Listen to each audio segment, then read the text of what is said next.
So here's my improvement for the day. Touched on it in the last video where I was tying in the recirc loop underneath, but I just went ahead and plumbed this up now. Nothing's glued because it's all low pressure drain line. So I just stuck it together real quick, and actually I didn't glue it because I'm probably going to take it all apart before long. But all I did was tap the 1-inch hole in the bottom of the barrel here, 1 inch and 3/4 to use the 1-inch uniseal. 1-inch pipe, ball valve, 1-inch pipe down to my sewer line so it can run outside. So now, really I guess I could do this right now. I've got this tank filling up for my freshwater flush. I've still got the system circulating though. Right now it's still running.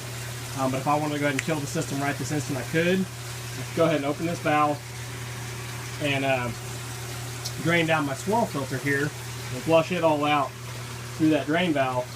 And then I'll close it back, and when I go to actually refill the system, what I'm going to do this time is use my pipe here that was supposed to be for my heating bed. I'm just going to take it apart at that little valve right there and poke it into my swirl filter instead.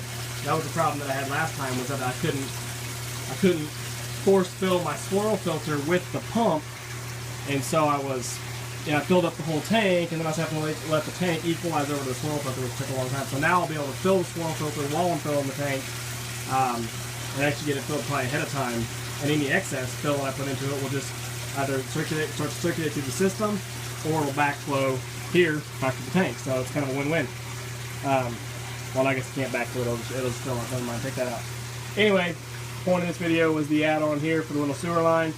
So when I go to use our recirc pump, ideally the water won't geyser out of that standpipe that I had. It'll just, if it does try to geyser, it'll just push back into the bottom of the swirl filter. Or I'll just close the valve and it can't geyser. So anyway, adding the drain line on the swirl/sediment filter. See, now we've got our valve open here. I'm going to close this valve because we're not draining any tanks, which I accidentally had that open. It was running water back into the tank, I guess. But now we'll see, look outside. And, yeah, not a bad little flow rate for a 1-inch line. It's really running. And so we'll jump back up inside here, look into our swirl filter, and just as the fluid level is falling down to the bottom there, I'll just keep spraying it with another freshwater intake and flushing it out to try to get as much poo out as possible. Alright, so now we've got it lined up pumping again, just like everything's supposed to be. We're pulling out of this tank, running down through your main drain, through the pump, discharging back to that tank, so we're refilling the tank that the fish are in. Meanwhile, I've got the spur line going here, so I'm also refilling the swirl filter. The big tank's probably going to outrun the swirl filter, but we'll just kind of see. But see, this line comes off right here. This is that T accessory line that I put in a long time ago. So this is under pressure from the pump right here. Water's going out there to the tank, but also I'm teed off this line, cut that cap.